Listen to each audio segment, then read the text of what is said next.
Ay pinugot ko si Jensen, pero he got good stops in the first half. I just want all the viewers to know that this is for the boys. This is for the Ginebra team. Hindi talaga sumusuko. Grabe. Sa tagal-tagal kong nag-coach nila, nakita mga batang ganito. They really want to sacrifice each and every one of them. I'm just very lucky na grabe yung ginawa ng players. 6 straight. It's not impossible.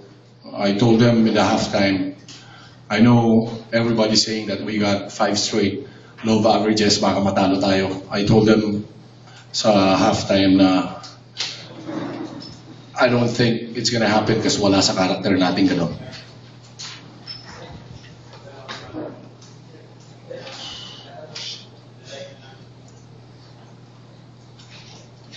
Yun nga, pag makita mo sa dyaryo, Coach Ryan will talk about what they're gonna do to the players. I just told them, huwag niyo basahin yun. Pinag-iisip lang kayo yun. Buti lang ibang player namin walang isip. Kaya hindi na naisip yung sinasabi niya. So, hindi nag-effect. Boss? Kung kaya, comment mo sa last break McLean. Hindi. Talaga para sa kanya talaga yun eh. Kasi, namin, papadrive namin. Kasi may foul to give pa sila isa. Alam namin, pa-foulin eh. The thing is, nagtataka kami, ba't di sila fumoul?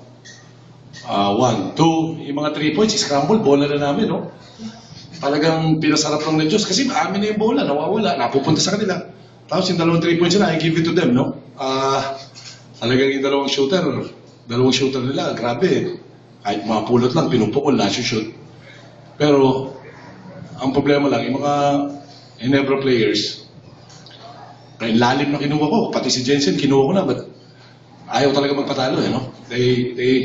The thing is, Ginebra wants to win. Yun ang gusto kong mangyari. Kahit na-shootan nila kami all throughout, lamang sila, kasi because of their, yung moral nila mataas because of what happened against Petron, no? But, iba yung karakter ng mga bata, iba.